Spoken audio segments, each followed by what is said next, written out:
Hi guys! So I am going to have Luca show you how he seasons salmon. For those of you that have heard me talk about food and salmon in particular a lot, you know that I am not a fan of salmon. I don't like fish, period. But how Luca makes it, it doesn't taste fishy and the seasoning is really, really good. So, Luca. So how do you make the salmon taste so good? So we'll start with olive oil, obviously. Okay. Yeah. So I do this.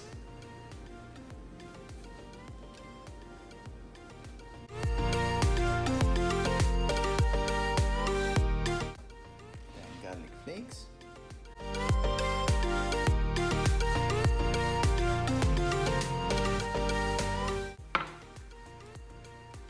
Black pepper.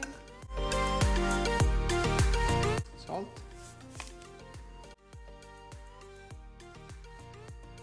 And then gum mustard. I think this is your secret ingredient. It is. Mustard.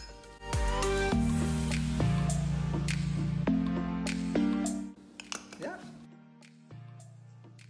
So I cook it at 400 degrees for 20 minutes and then I broil it for 5 minutes after the 20 minutes. And it will, you know, create a crust on top of it, which is really good. All right, thanks, honey.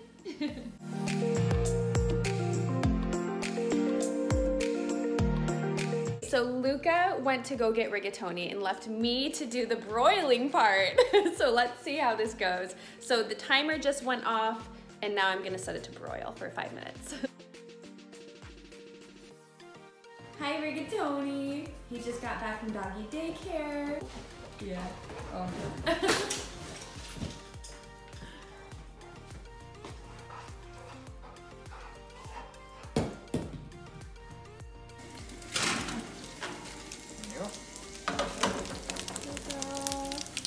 Be careful not to put too much parchment paper on because one time Luca set it on fire because this was up too high and the flame got it. So, ta-da, the end. Hi girls, I am going to be walking you through a full body tone workout and this is going to be a follow along so you can listen to me as you are doing the moves, and I'm going to be calling off some form cues. And there are 3 circuits and this will take about 10 minutes to complete, and if you want to turn this into a complete workout, I recommend repeating this 3 times, so that will turn it into a 30-minute workout. So let's get started with circuit 1. We have squat and pulse, and there are 2 different ways that you can have the dumbbells in this move. You can have them up at your shoulders or you can have them down by your sides. Having them down by your sides is a little bit more difficult because it makes it harder for you to keep your chest up, which is one of the most important form cues when it comes to doing a squat. You really want to be sure that your chest is up and that your back is not dipping over. So if you need a little bit of help, then keep those dumbbells up by your shoulders, and if not and you want a little bit of a challenge, then you can put those dumbbells down by your sides.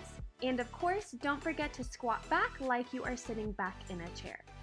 Now moving on to move number 2 of the first circuit, we are going to be doing a dumbbell glute bridge. So you want to bring the dumbbell up onto your hips, be sure that it feels as comfortable as possible. And as you do these, the really important thing to keep in mind is that you're not necessarily wanting to bring your hips up as high as they can go. You are actually wanting to raise your hips and then tilt your hips into your rib cage, and then that is going to engage your glutes instead of engaging your lower back, which can happen if you're just focusing on raising your hips as high as you can. You also want to be sure that your feet are placed so that when you are at the top of that glute bridge, that your legs are forming a 90-degree angle. So if it's more than that or less than that, then you want to adjust your feet so that when you are at the top, your thighs to your shins have that beautiful 90-degree angle.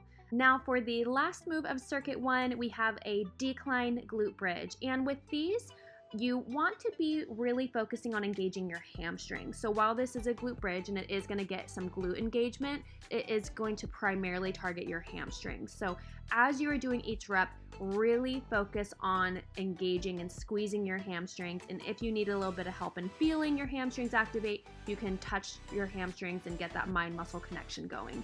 And another super important thing to remember with single leg glute bridges is to keep your hips level. So you don't want to be shifting shifting all of your weight onto one side of your body, you want to try to keep your hips as level as possible. So I'm kind of shifting them there to show you guys you want to readjust and focus on keeping them level and balanced.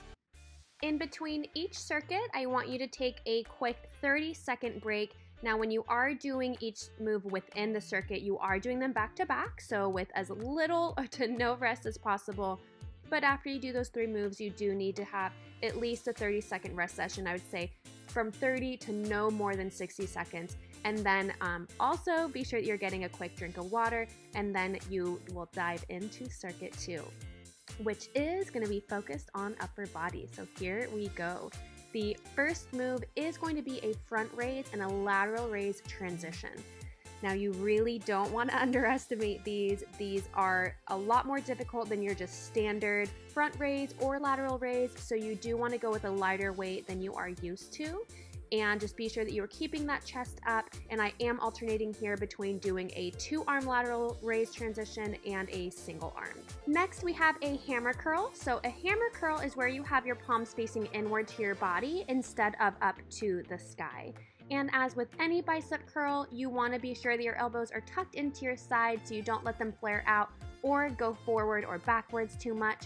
And then, of course, be sure that you are squeezing your core at the peak of each rep through this move. The last move in circuit 2 is an incline push-up. And the really important thing to keep in mind with push-ups is not to let your elbows flare out to the side. That is the #1 most common mistake with form on push-ups, whether it's incline or regular push-ups. So you want those elbows to be tucked back, and of course, keep that body in a straight line. Alrighty, so that is circuit 2. Now it is time to take a quick 30-second break. Don't forget to drink your water. And one thing I want to make a note of is just to be sure that you are really focusing on inhaling and exhaling in the right part of the moves. So a really easy way to think about it is to exhale on the hard part and when you really need to exert your strength to get through the move, and inhale on the easy part. So in a squat, you would inhale as you squat down, exhale as you stand up, because that is the hard part. So keep that in mind as we are moving on to circuit 3, which is going to start with a squat and a press. And one thing to keep in mind for this move is it should not be one seamless move. So you don't want it to blur. You want to isolate each move so that you go down into a squat. You can use your momentum to press the dumbbells up above you, but then I want you to bring them back to your shoulders and give yourself at least a second to reset, pause, and then you can go into the next rep and really focus on proper breathing throughout the entire movement. In this next move, you are doing an upper half outside bicep curl. I know that is a mouthful, and it is a different take on a bicep curl that is going to help you get past the plateau, so this move will really help increase your bicep strength as long as you are engaging them properly. And then, of course, keep those elbows tucked in throughout the entire move as well. And last but not least, how could I not finish off this circuit with a burpee? So we are doing a lay down burpee with a squat jump. So you just jump at the very end. Really be sure to squeeze your quads and your glutes.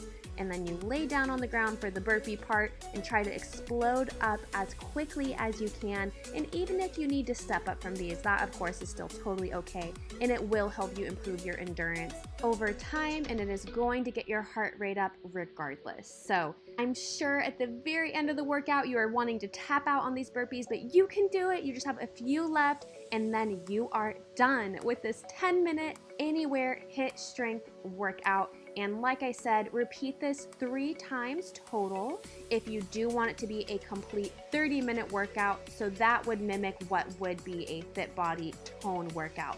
But if you only have 10 minutes, and this is absolutely going to get your heart rate up, and it is going to target your entire body muscle groups, lower body, upper body, and your core. And then that is about it. And so what I would love to hear from you girls is some feedback on this, because this is one of my first times doing a follow along kind of talk through workout. Let me know if you liked it, if you want me to do more, if you would like to see something different, any requests, or just any feedback in general. I want to provide you girls with the workouts that are the most helpful to you and beneficial to help you crush your workouts. And that's about it. Thanks girls. I hope you crush this workout, and I will see you guys next time.